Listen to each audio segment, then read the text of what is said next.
উইকেন্ডে একটু ভালো খাওয়া আর ঘোরাঘুরি না হলে উইকেন্ডটা কিন্তু একদমই ইনকমপ্লিট থেকে যায়। তো আমরা ৪ জন মিলে বেরিয়ে পড়েছিলাম একটু ঘোরাঘুরি করব। কিন্তু ইচ্ছে একদমই ছিল না। তবুও রেডি হয়ে বেরিয়ে পড়ি ৪ জনে মিলে। যাচ্ছিলাম আমাদের আগরতলা ত্রিপুরা এখন চলছে ঐতিহ্যবাহী খার্চি পূজা। তো খার্চি পূজার উদ্দেশ্যে আমরা ৪ জন মিলে রওনা হয়ে পড়লাম। আমার যাওয়ার একটুও ইচ্ছে ছিল না, কিন্তু ও খুব জোরাজুরি করছিল, বলছিল আমি না গেলে তো অংশুরও যাওয়া হবে না। তার জন্য আর কি আমি বলেছিলাম তোমরা পিহু আর পিহুর পাপাকে বলছিলাম তোমরা দুজন মিলে একটু ঘুরে এসো মেলা থেকে, আমি আর যাব না। আর এমনিতেও ভিড়ে ভাড়ে আমার এখন একদমই ভালো লাগে না।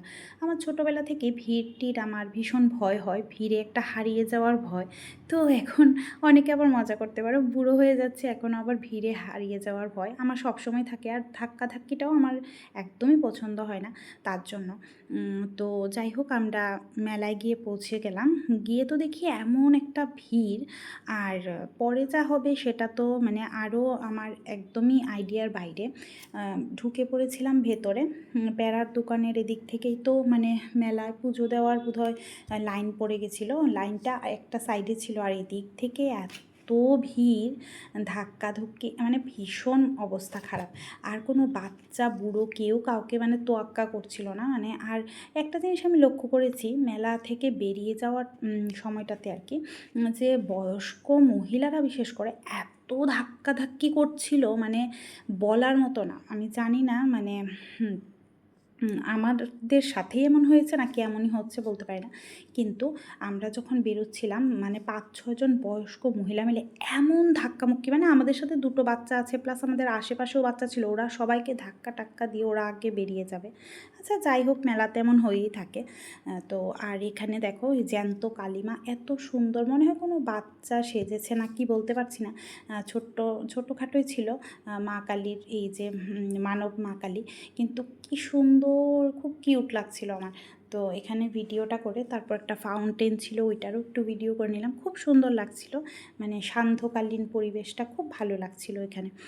তো আবার একটা মনে ভয় হচ্ছিল, এবার তো আবার ভিড় ঠেলে বেরোতে হবে। তো যেভাবেই করেই হোক ভিড় টিড় ঠেলে বেরিয়ে এবার ঢুকে পড়লাম মেলাতে। মেলাতেও ঠিক এমনই ভিড় ছিল। তো মেলাতে একটু ঘুরে টুরে পিহু আর অংশু কিছু টুকিটাকি জিনিস কিনলো, কিনে আমরা আবার বেরিয়ে পড়লাম বাড়িতে আসার উদ্দেশ্যে। কিন্তু অংশু আবার বায়না ধরলো কোথায় যেন ও স্পাইডারম্যানের মাস্ক দেখেছে, ওর ওই মাস্কটা চাই। তো পিহুর পাপা বলছিল যে তোমরা দাঁড়াও আমি গিয়ে নিয়ে আসি। তো আমি বললাম যে না, রাস্তায় এমন অনেকেই থাকে যারা ওগুলো নিয়ে দাঁড়িয়ে থাকে, ওখান থেকেই কেনা যাবে। তো যাই হোক মানে সৌভাগ্যবশত সামনেই পেয়ে গেছিলাম। তো ওইটা নিয়ে তারপর এবার বাড়ি ফেরার পালা। বাড়িতে এসে আরেকটা নিমন্ত্রণ ছিল আমাদের, তাই একটু মেলাতে গিয়ে বেশ একটা মানে তাড়াহুড়োই করছিলাম আমরা। তো যাই হোক খুব ভালোই কাটলো, মেলাটাও ভীষণ ভালো লাগলো। আশা করি তোমরাও খুব এনজয় করছো। টাটা।